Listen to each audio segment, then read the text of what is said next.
On l'a essayé avec mes collègues et je commence avec toi, Samuel, bien sûr. Tu es allé faire un tour chez Subaru. Oui. Y avait-tu vraiment du nouveau, là? Ben, Subaru adopte, bien sûr, on connaît la stratégie, une stratégie de petits pas.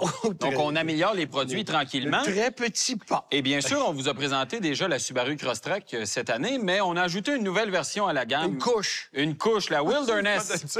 Couche de plastique. Wilderness, quand même. Donc, Ouais. c'est quand même une appellation qui a quand même un bon succès chez Subaru à travers les modèles Outback et Forester. C'est lettre en tabarouette. Ben, c'est une... On va te dire que oui, je suis parfaitement d'accord. Ils ont voulu, bien sûr, rajouter du plastique, rajouter des couleurs, rajouter dorures, plein d'affaires, des On dorures. dirait un gros carapace sur roue. En tout cas. Non? Quelque Mais- chose du genre? Mais c'est vraiment pour distinguer.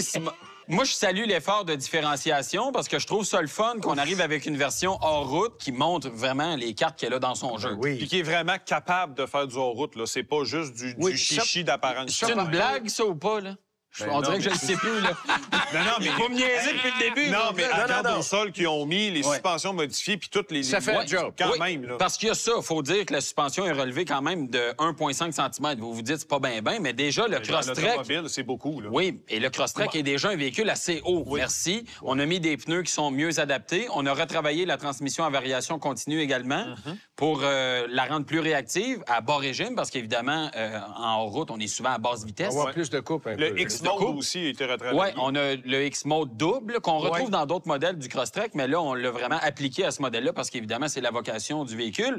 L'autre truc que je trouve intéressant, c'est qu'on a augmenté la capacité de remorquage. Oui. On annonce 3500 livres derrière le Crosstrek.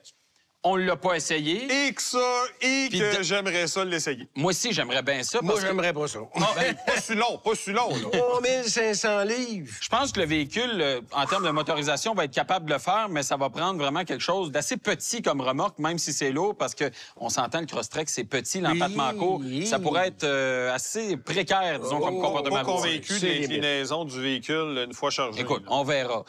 J'ai bien aimé un aspect, par contre, c'est que le fait de passer à la version Wilderness ne détériore pas le comportement routier sur la route. C'est un véhicule légèrement plus bruyant, à cause des pneus, évidemment. Ils ont-tu élargi les pneus ou c'est pas mal? la même De affaire? mémoire, c'est peut-être un petit peu plus large, mais c'est surtout ça, des ça- pneus qui sont vraiment destinés au hors-route. OK. Donc ça fait tout à fait une différence en termes de bruit. Ouais. Mais le comportement demeure là. Le comportement sain, on connaît bien le Crosstrek, et ça demeure. Bon. Ce que j'aime un peu moins, c'est l'accélérateur qui est très sensible. OK. Et ça, bien sûr, c'est inhérent au fait qu'on a retravaillé la transmission. Ça fait qu'en ville, c'est un véhicule qui est trop réactif. Direction C'est aussi tannant. qui est pas vraiment communicante. Fait que ça, j'ai pas aimé cet aspect-là, mais c'est commun à tous les modèles Subaru. Mais Ça on reste un fer de lance, là. ça reste un fer de lance et il faut dire une chose, c'est le modèle le plus cher de la gamme Crosstrek. On est à tout près de 41 000 $. Mais si vous n'avez pas besoin de toutes les capacités puis vous n'êtes pas convaincu par le look, prenez donc une version Onyx qui est 4 000 $ de moins puis qui est équipée à peu près de la même manière. Vous allez sauver un peu d'argent de ce côté-là. Mais si vous avez en tête des capacités en route, le véhicule est capable de le faire en version Wilderness. C'est quand même Recommandé sympathique ou pas? comme formule. Oui, recommandé parce que toute la mécanique reste la même qu'une Crosstrek régulière. Ouais.